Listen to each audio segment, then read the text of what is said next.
오늘 저희들에게 허락해 주신 하나님의 말씀은 우리 신약성서 베드로전서 4장 7절로 10절까지에 있는 말씀입니다.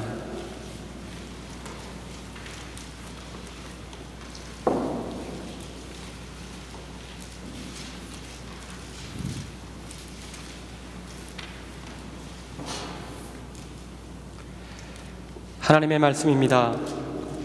만물의 마지막이 가까이 왔으니 그러므로 너희는 정신을 차리고 근신하여 기도하라. 무엇보다도 뜨겁게 서로 사랑할지니 사랑은 허다한 죄를 덮느니라. 서로 대접하기를 원망 없이 하고 각각 은사를 받은 대로 하나님의 여러 가지 은혜를 맡은 선한 청지기 같이 서로 봉사하라. 아멘. 이른 아침부터 열심히 하루를 시작하며 바쁘게 지내온 어떤 사람에게 친구가 찾아와서 이렇게 물었습니다. 그렇게 바쁘게 살아서 무슨 특별한 일이 있는가? 이렇게 물었답니다. 그러자 그 사람이 친구에게 이야기하기를 인생을 성공적으로 살려면 나처럼 부지런히 살아야지. 일찍 일어나는 새가 벌레를 잡아먹는 법이거든. 이렇게 이야기를 해주었대요. 그러자 그 친구는 그 말을 했던 그 동료에게 하지만 일찍 나온 벌레는 부지런 떨다가 억울하게 먹히지 않나? 이렇게 이야기를 했대요. 한참 동안 이 부지런한 이 친구는 눈을 감고 생각을 하다가 자신의 친구에게 마지막으로 이렇게 이야기를 해주었답니다. 아마도 그 벌레는 일찍 나온 벌레가 아니라 외박하고 새벽에 들어가는 벌레일 거야. 이렇게 이야기를 해주었답니다. 자, 여러분들은 한 해를 얼마나 부지런히 얼마나 바쁘게 살아오셨습니까? 요즘 우리가 살아가는 세상은요, 바쁘게 살아가는 것이 미덕인 것처럼, 분주하게 살아가는 것이 멋있는 것처럼 보여지는 세상 속에 살아갑니다. 그렇게 바쁘게 열심히 때로는 마음 졸이며 살아왔던 올 한 해도 우리의 의사와는 상관없이 이제는 보름밖에 남지 않았다는 겁니다. 요즘은 예전 같지 않은 것 같아요. 연말 분위기가 예전에는 연말이 되면 성탄을 앞두면 굉장히 많은 사람들이 들떠 있고 또 많은 곳에서 모임이 있고 또 많은 곳에서 기쁨이 넘쳐 흐르는 것처럼 보였는데 요즘에는 경기가 안 좋아서인지 굉장히 조용하게 이 성탄을 연말이 지나가는 것 같습니다. 그럼에도 불구하고 이 한 해를 마무리한다고 하는 그 느낌은 우리에게는 여전히 남아있는 것 같아요. 한 해의 마지막 달을 보내면서 다시 돌아오지 않는 지나간 시간들을 떠올리고 아쉬워하는 마음과 동시에 또 새로운 한 해를 맞이하겠구나라고 하는 기대의 마음이 우리의 마음속에는 교차됩니다. 마지막이라고 하는 단어는요, 왠지 우리에게 비장한 각오를 주는 것 같아요. 끝이라는 아쉬운 마음이 드는 것은 사실이지만 한편으로는 마지막이기 때문에 하루하루를 순간순간을 의미 있게 보내고 최선을 다할 수 있는 간절함의 의미가 바로 이 마지막이라고 하는 단어 속에 포함되어 있다는 것이에요. 제가 몇 달 전에 여러분들에게 말씀을 나누며 여러분들에게 증거했던 것처럼 우리가 모든 일에 항상 처음처럼 항상 마지막처럼 살아간다면 우리는 후회 없이 모든 일에 최선을 다해서 감사하며 살아갈 수 있지 않을까 생각해 봅니다. 한 해를 마무리하고 그리고 새로운 한 해를 맞이하는 것은 영적인 면에서 주님이 다시 오실 그때가 조금 더 가까워졌다라고 하는 것을 의미할 수 있습니다. 한 해의 마지막이 아니라 주님이 이 땅에 다시 오실 그날이 조금 더 가까워졌구나라고 하는 그런 의미가 될 수 있다는 거죠. 날로 악해져가는 세상 속에서 우리가 살아가는 세상은 점점 더 인본주의적인 사고관이 우리를 위협하고 있습니다. 그래서 인본주의적인 가치관이 당연한 것으로 여겨지게 되고 다가오는 현실 앞에 우리는 어떻게 살 것인가라고 하는 질문 앞에 참 많이 혼란스러워할 때가 있습니다.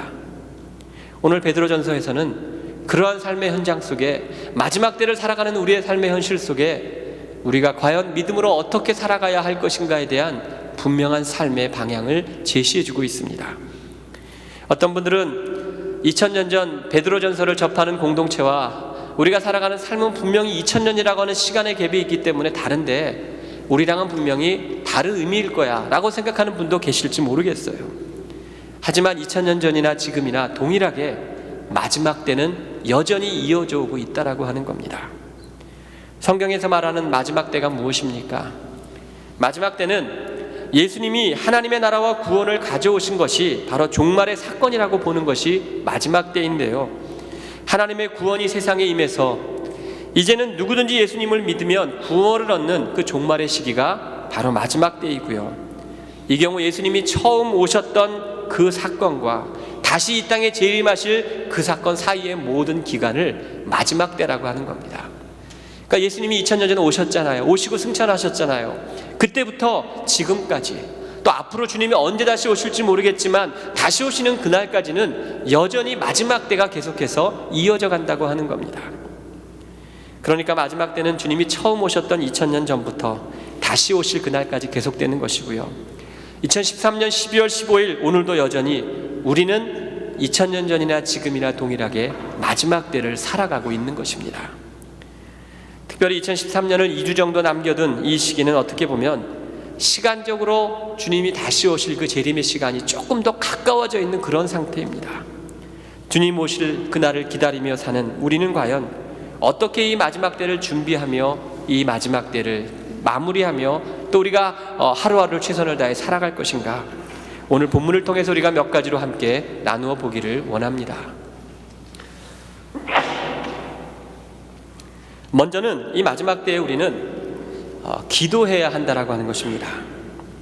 이 본문 7절에 보면 마지막 때에 정신을 차리고 근신하여 기도하라고 말합니다. 기도를 하되 그냥 기도하는 것이 아니라 정신을 차리고 근신하며 기도하라고 하는 거예요. 정신을 차린다고 하는 말이 무슨 말일까? 성경 헬라어 원문을 찾아보면 올바른 마음, 침착한 마음을 의미합니다. 근신하다라고 하는 말은 환경에 따라 움직이는 것이 아니라 마음의 중심을 잡는 조심성을 의미합니다. 그러니까 어떤 환경과 어떤 상황 속에서도 상황에 휩쓸리는 것이 아니라 중심을 잡고 깨어 있어서 기도하는 삶의 모습을 의미하는 거죠. 그래서 우리가 상황 판단이 안 되는 사람, 이런 사람은 뭐라 그럽니까? 정신 차려 이 사람아, 이렇게 이야기하지 않습니까? 그러니까 이 마지막 때에 우리는 정신을 차려서 근신하며 기도해야 되는 우리에게 거룩한 의무와 사명이 있다라고 하는 것이에요. 주님의 재림이 임박할수록 세상에는 악은 더욱더 득세하게 될 것이고 세상은 더욱더 혼란되어질 것입니다. 막다른 골목에 가면 사단은 더욱더 기승을 하면서 우리가 발악한다고 하죠. 자신의 마지막 힘까지 뿜으면서 우리를 하나님으로부터 멀어지게 하는 전략을 사용하게 될 것입니다.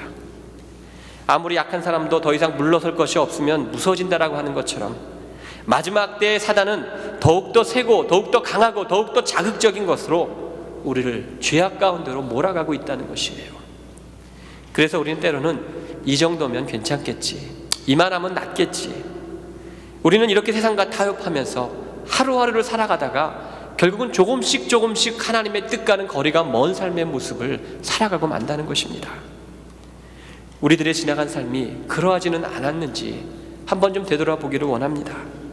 마지막 때가 가까울수록 사단은 우리 그리스도인들을 더욱더 혼란스럽게 만들고 진리가 무엇인지를 더욱더 불분명하게 만들고 올바르게 살아가는 것이 무엇인지를 우리의 삶 속에 혼돈스럽게 만들어서 그냥 세상이 흘러가는 대로 우리를 맡기게, 그렇게 우리를 이끌어가고 있습니다. 구약에 보면 솔로몬 이후에 이스라엘은 남과 북으로 나라가 두 개로 나누어졌잖아요. 그때 보면 특별히 북이스라엘은 처음부터 끝까지 악한 왕이 있었고요, 나중에는 하나님의 심판을 받아 나라가 흔적도 없이 멸망하게 됩니다. 근데 이 북이스라엘이 가졌던 대표적인 죄악이 무엇이었냐 하면 베델과 단이라는 곳에 금송아지를 만들어 놓고 우상을 숭배했다는 거예요. 여러분 성경을 읽다 보면 이런 생각 안 드십니까? 이 수백 년 동안 이 사람은 어리석다, 하나님이 그토록 심판하시고 계속 경고하시는데 왜 그것을 돌이키지 못했을까? 베델과 단의 우상을 없애면 그만인데 왜 그들은 끝까지 그것을 없애지 않아서 하나님의 심판을 받고 말았는가? 이렇게 멍청한 사람들이 있었겠는가? 여러분 그런 생각이 안 드셨습니까? 때는 성경을 읽다 보면 너무나 간단한 문제 있는 것처럼 여겨질 수 있지만 그 당시 사람들은 그렇지 않았다는 거예요. 금송아지를 숭배하고 하나님 대신 다른 것을 숭배하는 그 모습은 그들에게 있어서 죄악이 아니라 너무나 자연적이고 보편적인 신앙의 모습으로 여겨졌다는 겁니다. 뭔가 문제로 인식할 때 문제가 되는 거지, 문제를 문제로 인식하지 않을 때 그것은 문제를 할지라도 문제로 깨닫지 못했다는 거예요. 시대적인 보편적인 일이었다라고 그들은 그냥 덮어버리고 말았던 거죠. 우리들의 삶도 진리가 무엇인지 분별하기가 어려울 때가 참 많이 있습니다. 이러한 때 우리 그리스도인들이 가져야 할 것, 정신을 차리고 깨어서 진리이신 하나님과 끊임없이 교통해야 합니다. 하나님의 마음이 무엇인지, 하나님이 원하시는 것이 무엇인지, 내 삶 속에 하나님이 무엇을 기대하시는지를 알아야 합니다. 하나님과 교통하는 것, 하나님의 마음을 알아가는 것, 그것이 바로 기도입니다. 기도를 영적인 호흡이라고 하지 않습니까? 기도를 통해 우리는 하나님의 마음을 조금씩 알아갑니다. 하나님의 마음에 합한 사람이었던 다윗을 한마디로 표현하면 예배자였습니다. 그가 예배자로 설 수 있었던 삶의 구체적인 모습들, 시편을 보면 하나님을 향한 수많은 기도들이 나오게 됩니다. 기도를 통해서 어려울 때, 곤고할 때, 즐거울 때, 평안할 때 하나님을 향한 그 기도가 하나님을 알아갈 수 있는 또 다른 기회와 계기가 될 수 있었던 것이에요. 우리가 지나간 시간들 속에, 특별히 2013년 지나간 시간들 속에 우리가 행했던 일들 참 많이 있습니다. 많은 사건이 있었습니다. 이것이냐 저것이냐 결정해야 되는 부분 속에 많은 갈등의 시간들도 있었습니다. 여러분들은 여러분들의 삶 속에 수많은 결정해야 되는 일들 속에 그 결정이 이루어지기까지 얼마나 많이 기도하셨습니까? 기도하고 결정하셨습니까? 하나님께 여쭤보고 주님께 물어보고 하나님의 마음을 확인해보고 여러분의 믿음 생활 가운데 그 믿음의 길을 걸으셨습니까? 혹시 그냥 내 기분, 내 생각, 내 욕심, 아니 그냥 나에게 익숙하다고 하는 그 이유 때문에 아무 생각 없이 결정한 일들은 혹시 없으십니까? 마지막 때의 믿음으로 살아갈 수 있는 지혜가 필요합니다. 잠언 9장 10절에 여호와를 경외하는 것이 지혜의 근본이요 거룩한 자를 아는 것이 명철이라고 성경은 이야기합니다. 지혜는 주님이 주셔야 우리가 얻을 수 있는 것이고요, 기도하는 가운데 주님의 마음, 주님의 뜻을 우리는 알아갈 수 있는 겁니다.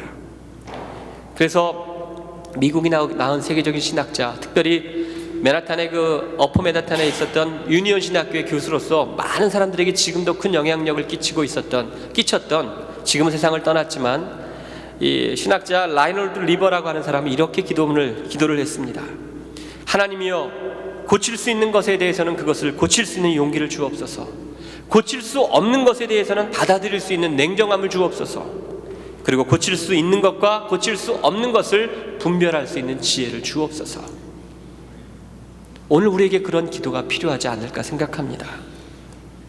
하나님이 원하시는 일이라면 반드시 해야 할 것이고, 하나님이 원하시지 않는 일이라면 어떠한 상황 속에서도 참고 기다릴 수 있는 냉정함을 갖는 것뿐만이 아니라 고쳐야 할 것과 고치지 말아야 할 것, 할 수 있는 것과 하지 않아야 할 것, 하나님이 원하시는 것과 원하시지 않는 일들을 구별할 수 있는 지혜를 우리는 기도를 통해 얻어야 할 것입니다.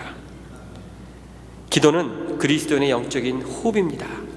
기도 없이 우리들은 이 땅을 살아갈 수 없습니다.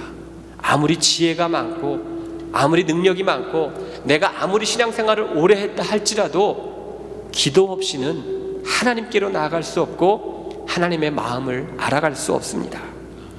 세속화된 삶 속에 날마다 살아가는 우리들의 삶, 여러분 쉽지 않습니다. 날마다 많은 공격을 받습니다. 그렇게 쉽지 않은 삶을 우리는 지난 한 해 동안 살아왔습니다. 힘들다고 내년 한 해 안 살 수도 없는 것이 우리의 삶이잖아요.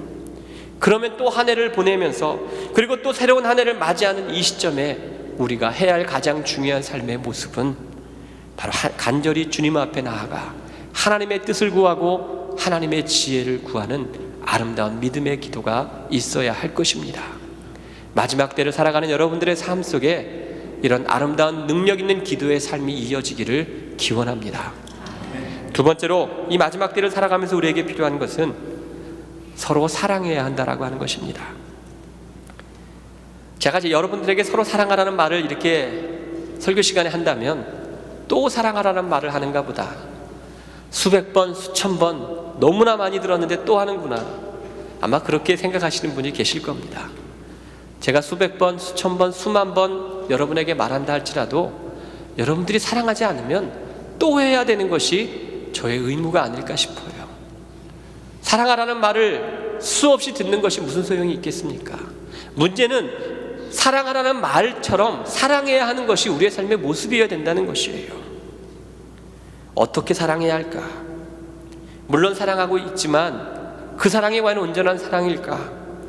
우리가 살아가는 삶에는 사랑이 너무나 많이 변질되어 가고 있고요, 사랑이 너무나 내 주관적인 사랑으로 바뀌어져 있는, 괴물과 같은 사랑으로 바뀌어져 있는 것을 볼 수 있게 됩니다. 마지막 때 우리가 해야 하는 그 사랑, 성경에서는 그 사랑을 구체적으로 말해줄 때에 그 사랑을 뜨겁게 사랑하라고 이야기하고 있습니다. 왜냐하면 뜨거운 사랑은 모든 허다한 죄를 덮을 수 있는 능력이 있기 때문이에요. 여러분들이 가지고 있던 사랑의 감정을 한번 생각해 보십시오. 옆에 계신 아내, 옆에 계신 남편을 바라보면서 내가 처음 만날 때 가졌던 사랑의 감정이 어땠는가? 불같은 사랑 아니었습니까, 여러분? 잠을 이루지 못하고 웃으시는 분도 계시는데 밤잠을 설레면서 또 만날 날을 기다리면서, 여러분 그때가 기억나지 않으십니까? 지금은 어떠십니까? 지금도 사랑하는 아내, 사랑하는 남편을 볼 때마다 마음이 설레십니까? 막 가슴이 벅차오르십니까? 그러시다면 여러분, 사랑은 성공한 사랑이에요. 누군가를 사랑할 때는 물불을 가리지 않습니다. 모든 것이 좋아 보이고 아름다워 보입니다. 상대방이 뚱뚱하건 날씬하건, 키가 작건 키가 크건, 많이 가졌건 적게 가졌건 그것이 중요하지 않습니다. 모든 것이 좋아 보입니다. 뜨거운 사랑은 모든 것을 사랑스럽게 보일 수 있도록 연약한 부분, 허물들을 덮어주기 때문이라고 하는 거예요. 예수님의 사랑이, 하나님의 사랑이 온전하고 뜨거운 이유가 바로 거기에 있습니다. 우리 모두를 품을 수 있는 넉넉한 사랑이 바로 주님의 사랑이기 때문이에요. 하나님과의 관계에서 기도가 필수적인 요소라면 우리 사람들과의, 성도와의 관계에서 필수적인 것은 바로 이 사랑입니다. 공동체 속에서 무엇보다도 서로 사랑하는 일을 꾸준히 해야 하는데, 사랑은 허다한 죄를 덮어주는 것이므로 사랑으로서 모든 문제는 해결될 수 있는 것이에요. 삶에서 일어나는 문제, 가정에서 일어나는 문제, 그 모든, 교회에서 일어나는 모든 문제의 원인은 결국은 사랑에 관한 문제입니다. 제가 이 이야기는 여러분들에게 여러 번 말씀드렸던 것 같아요. 사랑의 수요와 사랑의 공급이 불균형을 이루기 때문에 그 가운데 갈등이 일어나는 거예요. 가족 안에서 일어나는 문제는 사랑을 받고자 하는 사람과 사랑을 주는 사람이 균형이 맞지 않기 때문에 일어납니다. 교회 안에 일어나는 모든 문제는 사랑을 받고자 하는 사람과 사랑을 주고자 하는 사람의 균형이 이루어지지 않기 때문에, 기대치가 다르기 때문에 나타나는 겁니다. 오늘 본문에서 뜨겁게 사랑하라고 하는 말, 불같은 사랑이지만 잠시 동안 일어나는 뜨거운 냄비 같은 사랑을 의미하는 것은 아닙니다. 뜨겁게 사랑하라고 하는 말의 그 깊은 의미는 열심으로 사랑하라고 하는 거죠. 열심으로 사랑하라고 하는 것은 상황과 상관없이 상대방의 사랑을 받을 만한 자격이 있든지 없든지 주님의 마음으로 열심으로 신실하게 사랑해야 한다라고 하는 것이에요. 이러한 사랑을 우리는 하나님의 사랑을 통해 접할 수 있습니다. 하나님의 사랑은 결코 포기가 없으십니다. 참 하나님은 끈질기신 분이시고요, 하나님은 신실하신 분이시고요, 우리를 향한 사랑의 끈을 절대 놓지 않으시는 분이 바로 우리 하나님이시라고 하는 겁니다. 구약의 이스라엘 백성들, 하나님 앞에 얼마나 많은 변덕이 있었습니까? 힘들면 그들은 날마다 울고불미하며 하나님 앞에 나아가는 그런 모습이었지만, 힘든 기간이 지나고 나면 또 언제 그랬냐는 듯이 자기 마음대로 살아갔던 것이 이스라엘 백성들이었어요. 우리 같으면 이번이 마지막이야, 이번이 끝이야, 칼로 물을 자르듯이 끝내버렸을 법도 한 법한데, 하나님께서는 포기하지 않으셨고요, 마지막에는 하나님 자신이 인간이 되어서 이 땅에 오셨고, 오신 것으로 끝나신 것이 아니라 십자가의 사랑을 통해서 우리를 향한 하나님의 사랑을 확증하셨습니다. 우리에게 바로 이러한 사랑이 있는가? 이 복된 성탄의 계절에, 이 마지막 연말의 마지막 때를 살아가는 우리의 삶의 현실 속에 우리는 과연 이러한 사랑을 품고 살아가고 있는가? 믿음이 있고 사랑을 품고 사랑을 알고 있다고 말하면서도 나는 과연 하나님을 향해서, 형제를 향해서 이러한 사랑을 갖고 살아가고 있는가를 되돌아보기를 원합니다. 마지막 때의 사단은 눈의 확연히 다른 것으로 우리를 유혹하지 않습니다. 검은 것이냐 하얀 것이냐 이것으로 이야기를 하지 않습니다. 눈에 보이는 것은 너무나 우리가 구별할 수 있기 때문에 사단은 더 이상 그런 방법을 사용하지 않습니다. 비슷하게 보이게 만들고 착각하게 보이게 만듭니다. 스스로 하나님으로부터 멀어지게끔 자꾸만 우리를 유혹하고 속이고 있습니다. 지난 여름 우리 한국 1년 동안 미국에 연수 오셨다 한국으로 돌아가신 우리 성도님, 그 화상 전문의로, 그 딘 상처죠, 화상 전문의로 섬기시던 우리 성도님과 이런저런 이야기를 하다가 그분이 저에게 그런 이야기를 하시더라고요. 병원에서 환자들을 볼 때 보면 정말 심각한 화상 환자는 뜨거운 물이나 뜨거운 불에 대는 사람이 아니라는 거예요. 그래서 제가 뭐 어떤 환자입니까 물어봤더니 한국은 찜질방이 유행이잖아요. 찜질방에서 밤새도록 자다가 화상을 입어서 수술하는 사람이 너무나 많이 있다는 거예요. 왜냐하면 따뜻한 온돌 같은 그런 바닥에 누워서 한밤 동안 있으면 그 뜨거운 온기가 편안하게 해주다 보니까 그냥 거기서 누워 있대요. 하지만 뜨거운 공기가 피부를 거쳐서 조직까지 계속 올라가게 되면 결국은 조직이 파괴되고 이식해야 되는 환자들이 굉장히 많이 있다는 이야기를 했습니다. 아차 뜨겁다면 금방 우리가 뺄 수 있겠지만 조금씩 뜨거운 것을 알아차리지 못할 때 우리에겐 더 심각한 문제가 생길 수 있다고 하는 것이에요.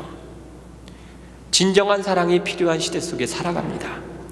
모조품의 사랑, 가짜 사랑이 아니라 진짜 사랑이 우리 가운데 있었으면 좋겠습니다. 이번 주에, 지난주죠, 어떤 집사님과 뭐 이런저런 이야기를 하다가 그런 이야기를 했어요. 교회 부흥이 됐으면 좋겠는데, 좀 더 많은 분들이 오셔서 함께 더 뜨겁게 신앙생활 했으면 좋겠는데 어떻게 하면 좋을까? 이런 이야기를 뭐 그냥 가볍게 이야기를 하다 그분이 저에게 그 이야기를 하시더라고요. 목사님, 다른 방법은 없어요.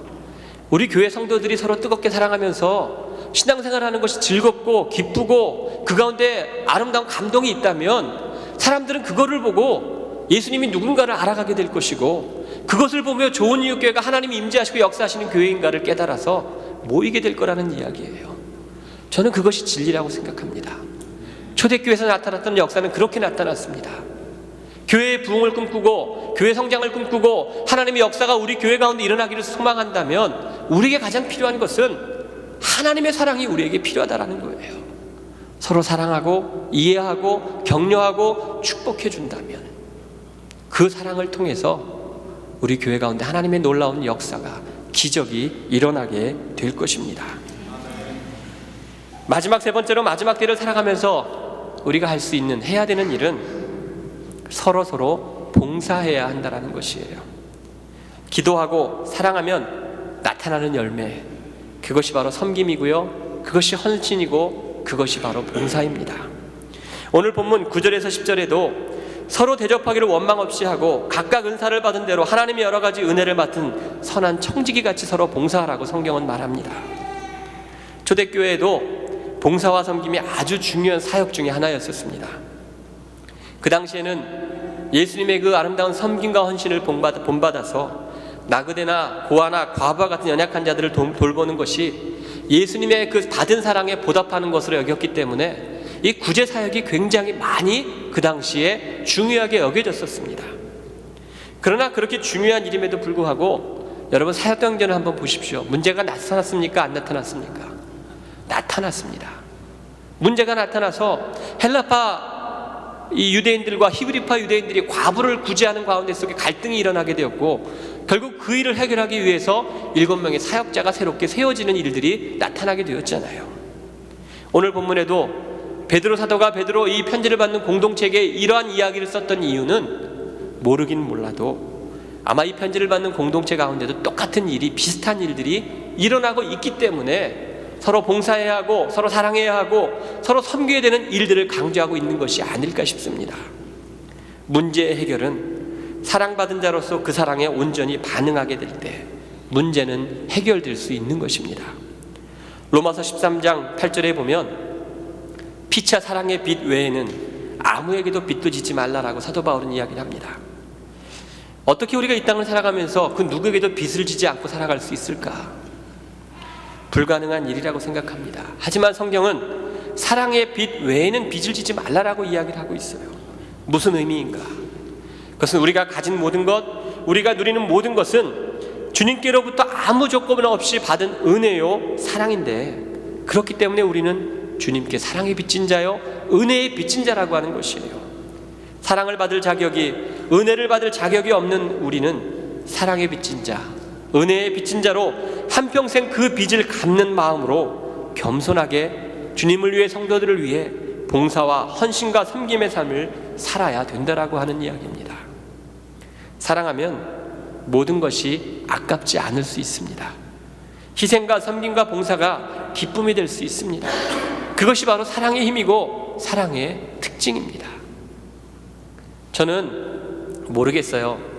제가 목사여서 그런지 모르겠지만 그런 건 아닌 것 같아요. 목사들도 안 그럴 수 있다고 생각하는데, 항상 주님 안에서 제가 드리는 시간, 제가 드리는 물질, 제가 드리는 삶의 헌신을 생각하면서 저는 개인적으로 아직까지도 주님 안에서 내가 아깝다는 생각을 별로 들어보지 않은 것 같아요. 저는 저에게 주신 사례비를 받고 11조를 낼 때마다 기쁨이 있어요. 하나님이 나에게 또 이렇게 헌금할 수 있는 은혜를 주시는구나.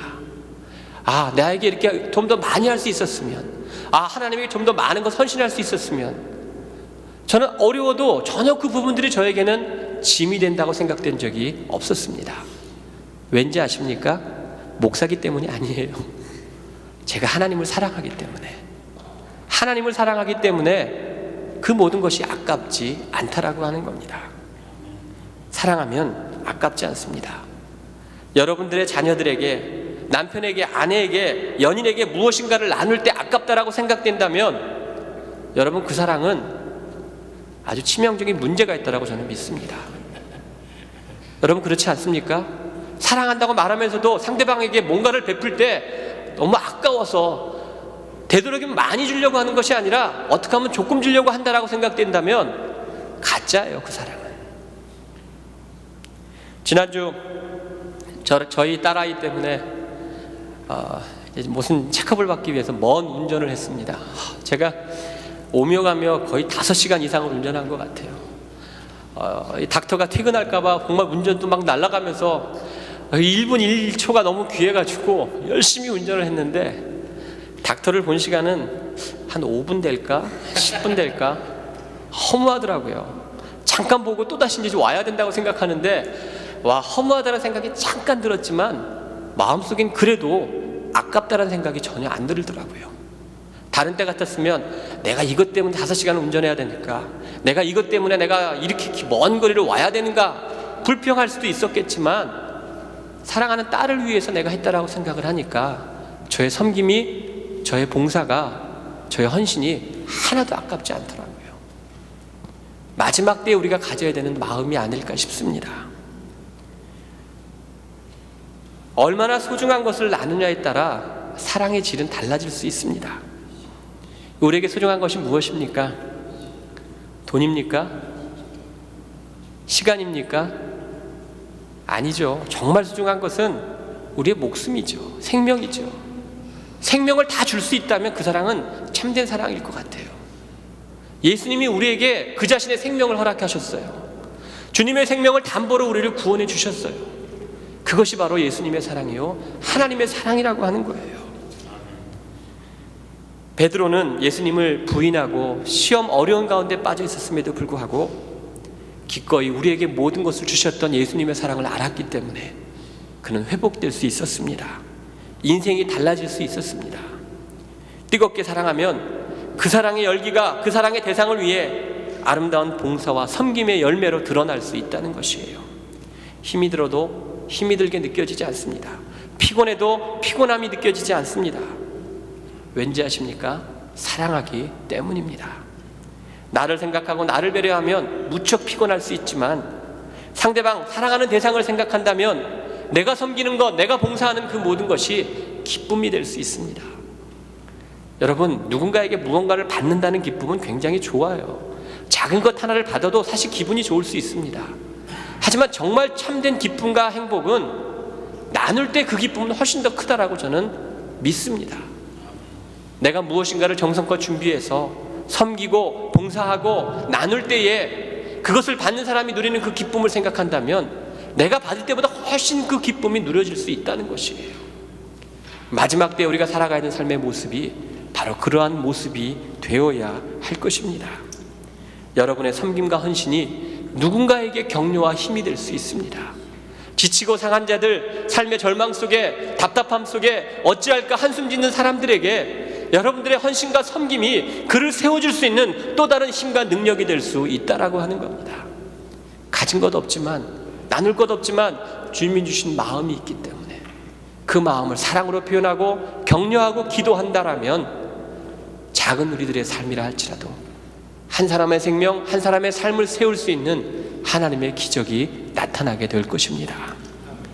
마지막 때를 우리는 살아갑니다. 주님 오실 날이 얼마 남지 않았는데 이런 생각이 자꾸 제 마음속에 듭니다. 요즘엔 마음속에는 정말 얼마 남지 않았는데 내가 이렇게 살면 될까, 이런 마음의 걱정이 앞설 때도 있습니다. 더 깨어 있어야 할 때일까라고 생각이 들어요. 신랑을 맞이하는 신부들 중에 기름을 준비한 지혜로운 다섯 처녀와 같은 삶의 모습, 바로 우리들의 삶의 모습이 되어야 하지 않겠습니까? 쉬지 말고 기도해야 합니다. 서로가 서로를 바라보며 뜨겁게 사랑해야 합니다. 그리고 주님 주신 그 사랑의 빚진 자의 마음으로, 주님이 주신 힘과 능력으로 우리가 섬겨야 할 곳, 봉사해야 할 곳, 헌신해야 할 곳에서 기쁨으로 감당할 수 있는 우리의 삶이 되었으면 좋겠습니다. 세상적인 눈으로는 손해보는 것 같을 수 있고, 세상적인 눈으로는 그것이 나에게 어려운 일일 수 있고 불이익이 될 수 있을 수 있겠지만, 여러분, 하나님의 뜻 가운데 그것이 바로 우리를 살리는 길이고요, 승리하는 길이 될 수 있습니다. 여러분의 삶을 좀 더 멀리 보시기 바랍니다. 좀 더 멀리 보시고 하나님이 여러분에게 허락하신 그 은혜가 여러분의 삶 속에 그 무엇과도 바꿀 수 없는 놀라운 축복의 은혜가 되시기를 예수님의 이름으로 축원합니다. 주님 감사합니다. 오늘도 저희를 사랑하셔서 주님 은혜 가운데 주님을 예배하게 하시고 찬양하게 하시고 말씀 앞에 서게 하시니 감사를 드립니다. 우리를 부르신 하나님의 부르심에 엄청난 은혜가 있고 엄청난 뜻이 있고 우리가 감당할 수 없는 감격이 있음을 다시 한번 고백하면서 아기 예수님 오신 이 성탄의 계절에 주님을 향한 아름다운 믿음의 고백, 성도를 향한 아름다운 사랑의 고백, 교회를 향한 아름다운 충성의 고백이 우리의 삶 속에, 특별히 이 마지막 때에 우리의 삶으로 고백되어질 수 있도록, 헌신으로 고백되어질 수 있도록 인도하여 주시옵소서. 많은 이들이 어려운 가운데 있습니다. 하나님, 그 어려움에 어려움되지 아니하도록 우리가 함께 그 짐을 짊어지게 하여 주시고 기도하게 하시고 축복하게 하여 주셔서 좋은 이웃교회를 통해 하나님의 하나님 되심이 드러날 수 있도록, 함께 믿음으로 섬기는 공동체가 무엇인가를 세상 가운데 알릴 수 있도록 저희들 믿음으로 설 수 있도록 하나님 인도하여 주시옵소서. 다음 한 주간도 세상 속에 나가 살아갈 때마다 우리가 어떤 환경과 어떤 상황 속에 있을지 모르지만 전쟁은 나에게 속한 것이 아니고 하나님께 속한 것임을 믿음으로 고백하면서 주님을 신뢰하며 살아가는 저희들 될 수 있도록 축복하여 주시옵소서. 예수 그리스도의 이름으로 기도하옵나이다. 아멘.